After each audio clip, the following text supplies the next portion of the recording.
Hola a todos y bienvenidos, queridos amigos, oyentes y seguidores de este proyecto que hemos dado en llamar Historia en Podcast, proyecto educativo, como siempre digo, que busca, que tiene como finalidad la divulgación de temas históricos para todos aquellos que muchas veces no disponen del tiempo de leer esos pesados y tediosos manuales de historia y que aprovechan para salir a caminar, para hacer ejercicio, mientras estamos acostados un ratito en los auriculares y aprovechamos para aprender algo de nuestra historia. Episodio número 47 o 27 de la tercera temporada, en donde estamos analizando de lleno la historia argentina. Episodio el día de hoy quizás un poco menos extenso que los anteriores, en donde estaremos analizando el interregno de Guido y la presidencia de Ilía, ¿sí? Episodio que, como vengo diciendo ya desde hace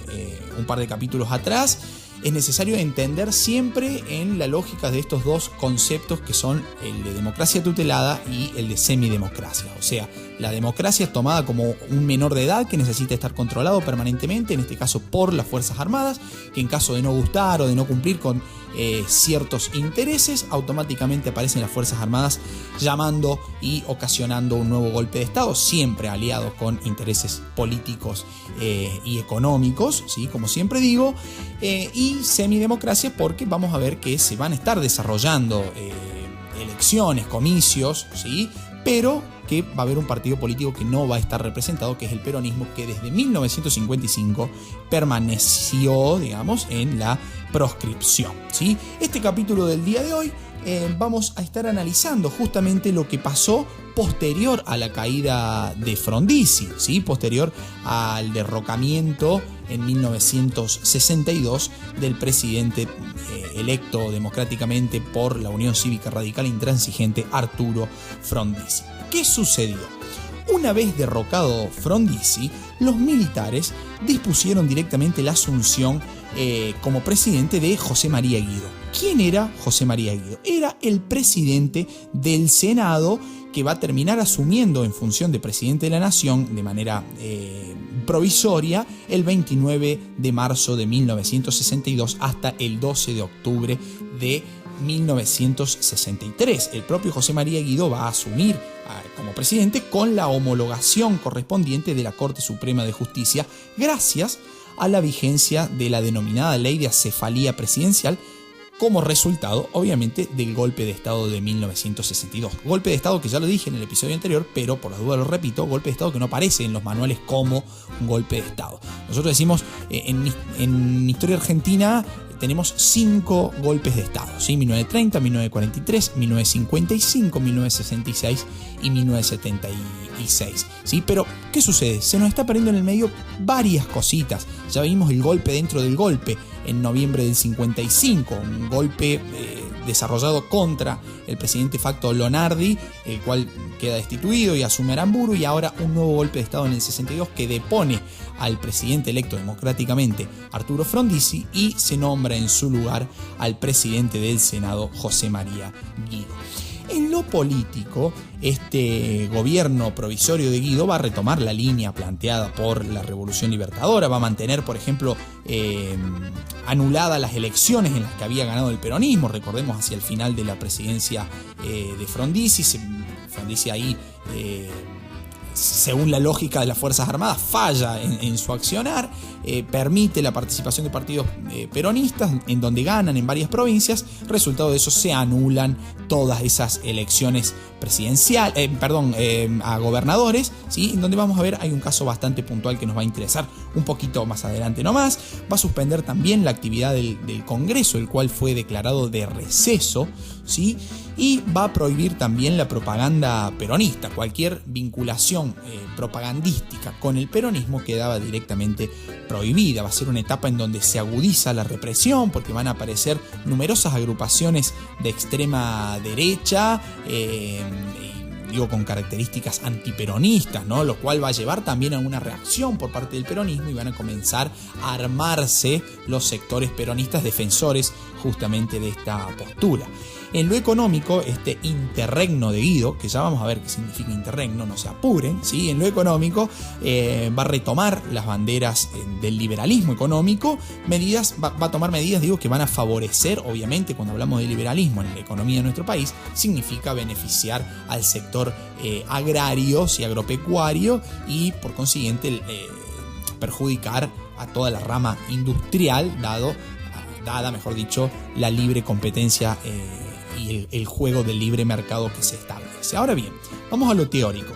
¿Qué es un interregno? Porque en los manuales también aparece el interregno de Guido. El interregno de Guido, queda hermoso decir me salió muy cordobés ahí, pero queda hermoso decir el interregno de Guido.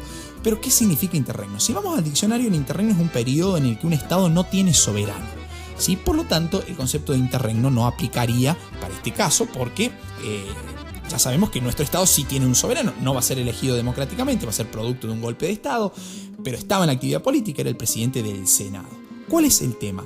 La palabra interregno de Guido, en realidad, este concepto de interregno de Guido, hay que vincularlo al concepto puntual de interregno parlamentario, porque el interregno parlamentario es justamente un intervalo de tiempo que inicia, cuando se interrumpe la actividad parlamentaria, las sesiones del Parlamento, hasta que vuelven a reanudarse esas actividades parlamentarias. Entonces, es allí donde aplica la palabra interregno de Guido, ¿sí? Va a haber un interregno porque justamente, se lo dije anteriormente, se va a suspender la actividad del Congreso, que fue declarado de receso.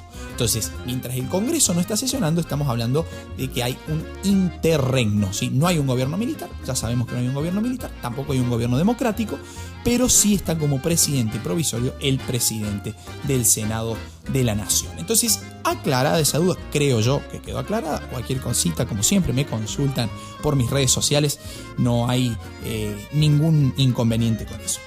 Continuamos entonces. En este mismo periodo se va a desatar dentro de las Fuerzas Armadas un conflicto bastante interesante y que no podemos pasar por alto, porque va a marcar todo este periodo de la década de los 60 e incluso de la década de los 70, sobre todo dentro de las Fuerzas Armadas, pero sobre todo en el ejército, ¿sí? Va a haber dos sectores dentro del ejército. Por un lado van a estar los azules y por otro lado van a estar los colorados. Los azules son aquellos que planteaban que las Fuerzas Armadas debían garantizar el orden constitucional, y para que eso pasara, para que eso sucediera, había que acercarse al peronismo. Y en la otra vereda estaban los colorados, que defendían la lucha antiperonista, por más que pasaran por alto, vamos a decirlo así, la legalidad constitucional. Ambos bandos se van a terminar enfrentando en un conflicto armado el 2 de abril de 1963, que va a afectar de lleno al Regimiento Octavo de Tanques de Magdalena y también a su vecina base de aviación naval de Punta Indio. Ese conflicto va a durar 3 días y va a tener un saldo de 24 muertos y 87 heridos. Insisto con esto, importante para mí recalcarlo, porque muchas veces en muchos manuales, en muchos libros de divulgación histórica, no aparece este conflicto en el Regimiento Octavo de Tanques de Magdalena y de la base naval de Punta Indio, ¿no? Y va a ser un momento clave en la historia militar de nuestro país, porque el ejército se está enfrentando con el ejército, ¿no? Un conflicto interno bastante interesante, del cual ya vamos a ver cuál fue el resultado. Ese conflicto armado tenía como objetivo voltear, permítame el uso de la palabra voltear, derrocar al presidente Guido por parte de los colorados, que justamente defendían abiertamente esta lucha antiperonista, ¿sí? Pero va a terminar triunfando el sector azul, ¿sí? Lo cual lleva a una purga dentro del ejército, en el cual va a terminar surgiendo, y atención a esto, como jefe de este cuerpo, como jefe del ejército, el general Juan Carlos Onganía. Onganía, que pertenecía al sector de los azules y que defendía una corriente legalista dentro del ejército, ¿sí? Ya dije recién la descripción del sector azul, ¿sí? Planteaban que las Fuerzas Armadas debían garantizar el orden constitucional, y para que eso fuera posible había que acercarse al peronismo. En esa vertiente estaba parado Juan Carlos Onganía. Vamos a ver que esos vaivenes de la historia hacen que Onganía se termine parando en otro sector, ¿sí? Políticamente hablando.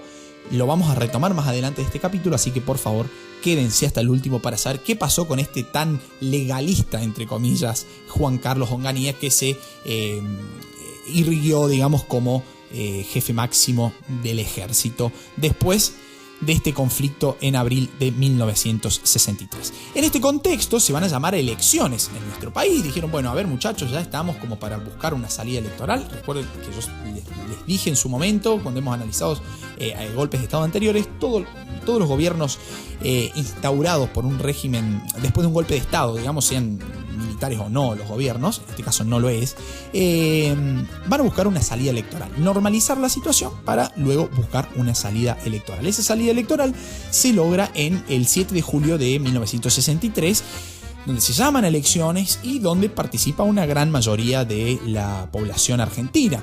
Por su parte, Perón, por ejemplo, va a llamar a votar en blanco, ¿sí? El 19.4% de los votos fueron en blanco, votos que se le atribuyen al peronismo. Nuevamente entra aquí en juego el concepto de semidemocracias. Hay un 19.4% del padrón que no pueden votar a su líder, porque su líder está exiliado y prohibido, su partido político está proscripto, ¿sí? Semidemocracias funcionando aquí nuevamente.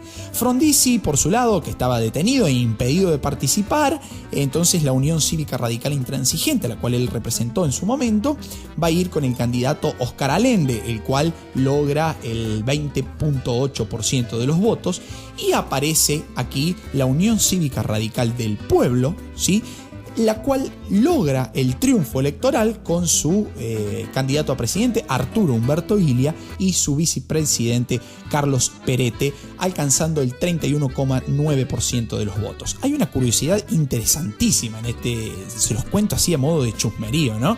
Hay una curiosidad bastante interesante, una curiosidad bastante curiosa, diríamos, en estas elecciones de julio del 63, porque va a participar el ex presidente de facto Pedro Eugenio Aramburu. Va a ser candidato por la Unión del Pueblo Argentino, la famosa UDELPA, ¿sí?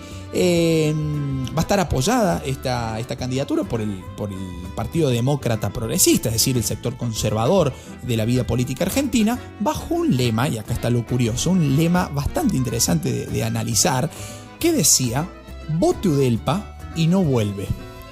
Ustedes dejaría este ejercicio, ¿no?, para que me respondan después por las redes sociales. ¿Quién será el que no tenía que volver, no? ¿Quién habrá sido esa personalidad que incluso ni se la nombraba, digamos, ¿no? Bueno, hoy en día se escriben cartas hablando de él como si no pudiéramos nombrarlo. Bueno, en este caso también estábamos hablando de él, de un él, digamos, pero que no debía volver. El ejercicio para saber y para adivinar quién no debía volver se los dejo a su criterio, ¿sí? Y después me lo responden por mis redes sociales, no hay ningún problema. Bien, Frondizi en estas elecciones va a buscar nuevamente acordar con Perón, pero lo va a rechazar abiertamente después del fracaso del pacto de Caracas para el peronismo. El fracaso, digo, ¿no? Porque a Frondizi le salió bastante bien, ¿sí? Perón lo va a rechazar.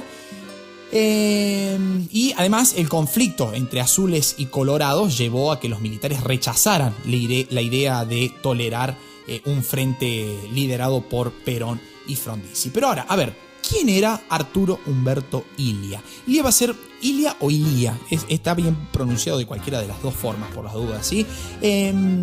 Va a ser un político sumamente recordado en la historia de nuestro país, porque va a estar caracterizado, dicen algunos historiadores, por la honestidad, ¿sí? Un tipo sumamente honesto, limpio, blanco, transparente, ¿sí? Que tuvo quizás la mala fortuna de coincidir temporalmente en un momento bastante complicado de la vida política argentina. Illia, que fue médico de profesión, ¿sí? Recibido en la Universidad de Buenos Aires, nacido en Pergamino, porque también existe una confusión de que Illia era cordobés. No, en realidad Illia no era cordobés, fue nacido en Pergamino, se recibe en la UBA de médico, trabaja en La Plata también como médico, pero va a estar muy vinculado a Córdoba porque viene a afincarse, viene a vivir a Cruz del Eje, la localidad del norte cordobés, ¿sí? De hecho, va a ser senador por Córdoba en el periodo 1936-1940. en la gobernación de Santiago del Castillo, en la gobernación de Córdoba, liderada por el gobernador Santiago del Castillo, va a ser vicegobernador de la provincia en el periodo 1940-1943. También va a ser diputado de Córdoba en el periodo 1948-1952. O sea que políticamente, vinculado siempre a la UCR, va a estar muy cercano a la realidad cordobesa. De hecho, va a estar viviendo en Córdoba, va a ejercer como médico, va a ejercer la medicina en Cruz del Eje, e incluso, acá viene una notita de color que lo dije al comienzo, Ilía fue electo gobernador de la provincia en las elecciones que se celebraron en 1962, elecciones que después fueron anuladas. Primero por Frondizi, derrocado Frondizi, mantiene la anulación de esas elecciones el presidente provisorio Guido, que lo dije al comienzo del capítulo, ¿sí? Bueno, entonces esas elecciones anuladas también afectaron a Córdoba y también afectaron al que posteriormente fue electo presidente de la nación. Estamos hablando de el médico Arturo Humberto Ilía, que ejerció la medicina, repito, en Córdoba, en Cruz del Eje, y que vamos a ver cómo terminó sus días. Y ahí viene la bandera de la humildad, la bandera de la honestidad, ¿sí? Que lo vamos a dejar para analizar hacia el final del capítulo, ¿sí? La presidencia, analizando ya de lleno la presidencia de Ilía, terminando con el interregno de Guido, tenemos que decir que asumió el 12 de octubre de 1963 y desde el comienzo de su mandato debió enfrentar muchas dificultades. En primera instancia, las contradicciones que son inherentes al radicalismo, ya hay que decirlo, ¿no? Esa UCR que nació dividida allá por 1890, bueno, en este periodo en donde Ilía es presidente hay contradicciones internas dentro del partido radical que hacían mucho más dificultoso la cuestión de la toma de decisiones, ¿sí? Entonces tuvo que lidiar con esas internas radicales el presidente de la nación, y en segunda instancia muchas de sus medidas eran frenadas, por así decirlo, en la Cámara de Diputados, dado que contaba con la minoría parlamentaria, la Unión Cívica Radical del Pueblo. Entonces le fue bastante complicado a gobernar a Ilía, además teniendo en cuenta el concepto de democracias tuteladas. Ahí, como ese ojo, ese panóptico, digamos, que habló Foucault alguna vez, ese ojo que todo lo mira en todo momento y todo lo controla, bueno, Ilía estaba... tenía la respiración acá en el hombro de las Fuerzas Armadas, que en cualquier momento intervenían. Y de hecho intervinieron, ya lo vamos a ver. Dadas todas estas circunstancias, Ilía decide gobernar con un estilo propio, un estilo moderado, tratando de evitar los conflictos, mostrándose tolerante, mostrándose abierto, ¿sí? Entonces, esto lo va a llevar a ser... va a llevar a que sea catalogado, por sus detractores. Va a ser acusado como lento, como inoperante, y como ejemplo de esto, la revista Panorama en el año 66 larga ahí una imagen, googleenla, que es bastante interesante, con una tortuga caminando sobre un mapa diciendo apura el paso la tortuga, ¿no? Acusándolo al propio presidente de lento, de inoperante y con un modo bastante blando, digamos, ¿sí? Para gobernar en el periodo político que le tocó, ¿sí? Pobre Ilía, ¿no? Lo que seríamos hoy si tuviéramos un Ilía entre nosotros. Bastante complicado lo que pido, ¿no? En este periodo de turbulencia política. Bien, seguimos. En materia económica, el gobierno de Ilía podía llegar a desmentir, si se quiere, estas críticas que la prensa opositora les proporcionaba, ¿no? El gobierno de Ilía va a lograr un crecimiento del mercado interno, va a lograr una mayor redistribución del ingreso, va a lograr un aumento de exportaciones, siempre hablando del rubro agropecuario, logra reducir la deuda externa, logra bajar el índice de desempleo. ¿Cuál era el problema entonces de Ilía? ¿Por qué Ilía no puede llegar a terminar su mandato, sino que va a ser nuevamente producto de un golpe de Estado en el año 1966? Para el que no conoce la historia se lo spoileé, pero bueno, es la realidad, es lo que nos toca y lo que le tocó al pobre Ilía. El problema era que muchas de sus medidas económicas chocaban con diferentes intereses, tanto internos como externos, como vamos a ver. Por ejemplo, en nombre de la soberanía nacional, anuló los contratos petroleros firmados por su antecesor, bueno, a ver, si queremos, su antecesor democráticamente electo, que fue Arturo Frondizi, ¿sí? Ya lo hemos analizado, la política petrolera de Frondizi, lo cual, esta anulación de estos contratos lleva al rechazo de los inversores extranjeros y también del sector frondicista. ¿sí? Entonces ahí nuevamente a lidiar con esos intereses el pobre Ilia, ¿no? En el terreno socioeconómico va a dictar la ley, la famosísima ley de salario mínimo vital y móvil, estableciendo también los límites al aumento de precios, lo cual va a generar nuevamente la desconformidad de la Unión Industrial Argentina, por ejemplo. Va a dictar también la ley para congelar el aumento de los medicamentos. Adivinen quiénes se enojaron. ¿Sí? Se van a enojar el sector de los laboratorios. Esto va a llevar una abierta oposición de los laboratorios a esta política seguida por el gobierno de Ilia. También van a ser problemáticas las relaciones con los militares. Primero porque la Unión Cívica Radical del Pueblo, la cual representaba Ilia, estaba muy vinculada al sector de los colorados, ¿sí? Y el ejército, ya hemos dicho, estaba ahora bajo el control de los azules. En segunda instancia, Ilia decidió incorporar progresivamente al peronismo a la vida política e institucional de nuestro país, lo cual va a ser resistido desde las Fuerzas Armadas, desde los militares, del sector militar, ¿sí? Por lo tanto, dada esta situación, tanto militares como empresarios, también frondicistas, hay que decirlo, iniciaron una campaña para organizar un nuevo golpe de Estado y deponer al presidente Arturo Humberto Ilia, ¿sí? Bien, y para iniciar este proceso de desacreditación de la imagen presidencial, se va a dar origen a una agresiva campaña de prensa justamente para tirar por el suelo no solo al gobierno, sino también a todo el sistema democrático. Había que desconfiar del sistema democrático en su conjunto. Fíjense, están metidos ahí en medio los frondicistas, los cuales también sufrieron un golpe de Estado, digamos, ¿no? Una cosa media rara y media difícil de entender.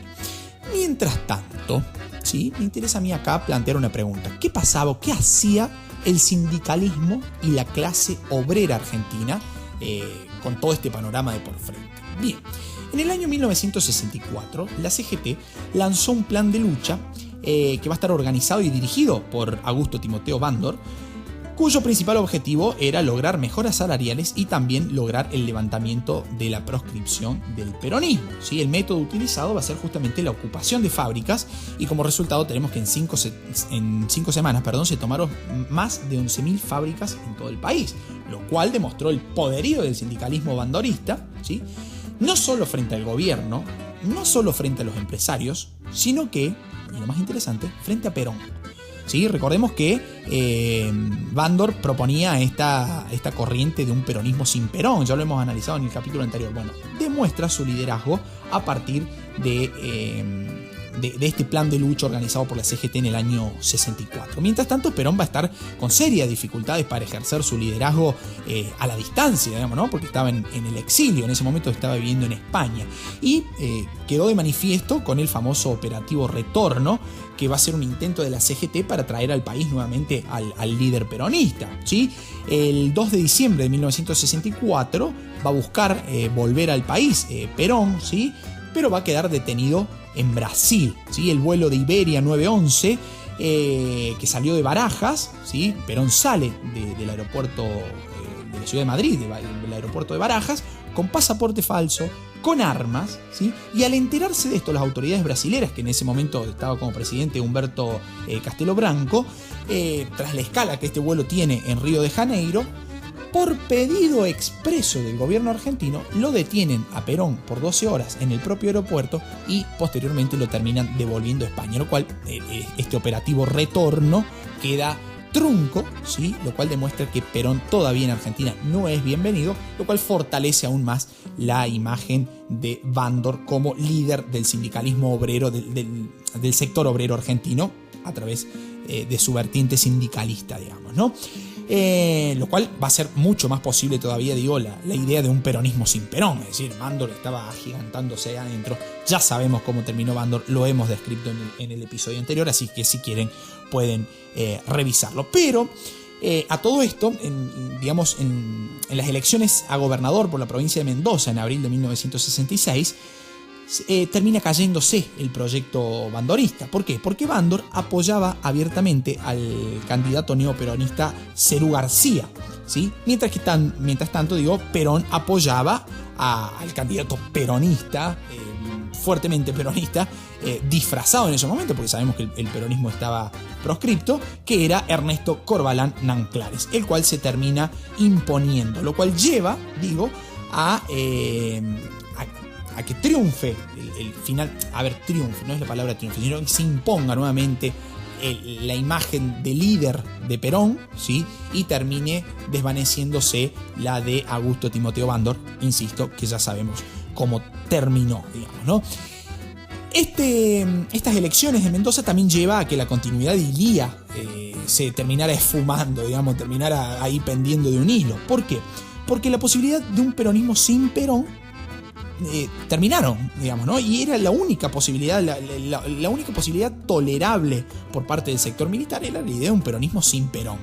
¿Sí? Por eso estamos hablando del periodo del antiperonismo en el poder. A ver, porque podemos llegar a tolerar al peronismo, pongámoslo en potencial. Podemos llegar a tolerar el peronismo, lo que no vamos a tolerar es a Perón. Entonces, en palabras de los militares, digo, ¿no? Entonces, cuando pierde el líder apoyado, el candidato apoyado por Bandor, y triunfa el apoyado por Perón, directamente las posibilidades de un peronismo sin Perón se esfuman, se desvanecen, digamos, desaparecen, lo cual tiene las horas contadas. Por consiguiente, el presidente Ilía, que estaba buscando incorporar progresivamente al peronismo, como lo dije anteriormente. Entonces se iba allanando el camino para un nuevo golpe de Estado que finalmente terminó ocurriendo el 28 de junio del año 1966, en donde Ilía va a terminar siendo expulsado del gobierno. También van a ser expulsados los miembros de la Corte Suprema de Justicia, los gobernadores, los intendentes, se disolvió el Congreso, los legisladores, todo. A ver, voló el sistema democrático en nuestro país nuevamente en 1966. Recordemos que el objetivo era no solo derrocar al gobierno, sino destruir el sistema democrático, o debilitar al menos el sistema democrático, lo dije anteriormente. Bueno, finalmente se logra con este proceso, con este nuevo golpe de Estado y esta apertura de un nuevo proceso que lleva el nombre de, se autodenominó, mejor dicho, Revolución Argentina, porque se decía que venía a salvar los intereses de la República y bla bla bla, y la cuestión que estaba desarrollando ahí al medio un golpe de Estado, tirando por el suelo un gobierno democráticamente electo. También los partidos políticos van a ser prohibidos, sus bienes van a ser confiscados, y esa junta de comandantes que lleva a cabo el golpe mantuvo el poder solamente por 24 horas, porque luego se lo va a entregar nada más y nada menos que al general del ejército, el tan legalista, abierto y no sé cuántas cosas que dijimos anteriormente, Juan Carlos Onganía. Ese legalista que les dije al comienzo del capítulo que lo íbamos a retomar fue el que termina llevando a cabo el golpe de Estado y se instala como presidente de la nación, derrocando al democráticamente electo Arturo Humberto Ilía. Y acá viene una interesante notita de color ya para terminar este episodio de hoy. Interesante que lo escuchen, no se vayan todavía. Surge la pregunta, ¿qué fue de Ilía después de ser derrocado? No analicé la vida de ninguno de los que fueron derrocados. Me interesa Ilía porque deja una cuestión bastante interesante, ¿sí? Como para repensarla, sobre todo en el contexto actual, en el penoso contexto actual en el que estamos los argentinos.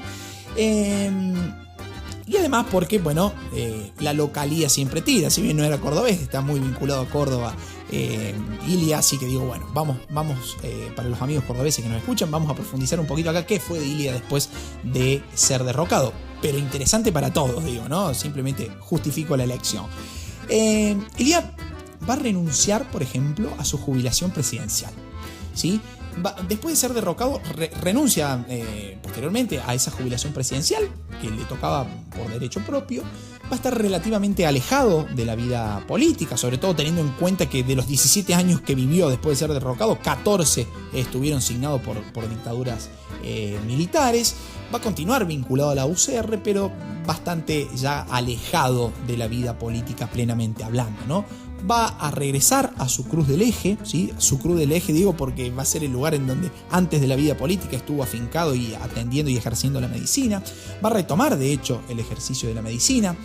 Terminó casi en la pobreza absoluta. Va a terminar siendo empleado de una panadería, atendiendo una panadería de un amigo, en donde atendía ahí, no tenía consultorio, entonces atendía en la propia panadería las consultas médicas que le llegaban, atendía niños de manera gratuita.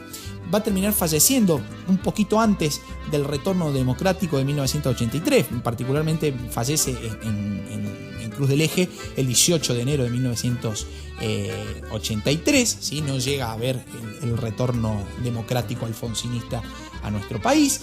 Y a pesar de pedir expresamente el expresidente Illia de ser enterrado en la ciudad de Cruz del Eje, su cuerpo actualmente descansa en el cementerio de la Recoleta, en lo que se conoce popularmente como el Panteón Radical, ¿sí? Oficialmente lleva el nombre de Panteón de los Caídos en la Revolución de 1890. Bueno, ahí está enterrado el expresidente Arturo Umberto Illia. Y como curiosidad, para terminar el capítulo, ¿sí? Tenemos que en la política actual, ¿sí? En la política de nuestros días, vamos a tener un personaje vinculado familiarmente, ¿sí? Emparentado al propio Illia, que va a ser la expresidente de nuestra nación, Gabriela Michetti, ¿sí? Que va a ser sobrina bisnieta por vía materna del expresidente Illia. Bien amigos, hasta acá el episodio de hoy. Como siempre digo, les recomiendo, si quieren dar una manito, apoyar al canal con la compra del libro de la temporada 1, ¿sí? Tanto en formato digital como en formato papel. Y sale esta semana la temporada 2. Voy a estar dando novedades por mis redes, solamente en formato digital para disfrutar desde cualquier dispositivo, en donde analizamos desde la llegada del hombre a América hasta la crisis de la monarquía española en estos territorios, ¿sí? Así que bueno, si quieren colaborar, se los agradezco enormemente. Estoy un poco atrasado con la grabación de podcast porque bueno, la vida insume mucho tiempo, entonces vengo ahí piloteándola. Terminé la edición del libro la semana pasada, ya tengo el ISBN, está listo para la venta la temporada 2, así que agradezco enormemente en estos duros y difíciles tiempos que corren si colaboran con este proyecto educativo que, insisto, es gratuito, lo pueden seguir disfrutando gratuitamente y me pone muy feliz que así sea, con el objetivo de divulgar el conocimiento histórico, ¿sí? Pero si quieren colaborar, también bienvenido es. Me mandan un mensajito por redes sociales, me hacen llegar sus comentarios, sus críticas, estoy siempre abierto, eso también es una forma de colaborar y hacer que el canal siga adelante. Muy bien amigos, los saludo hasta un próximo episodio. Chau, muchas gracias.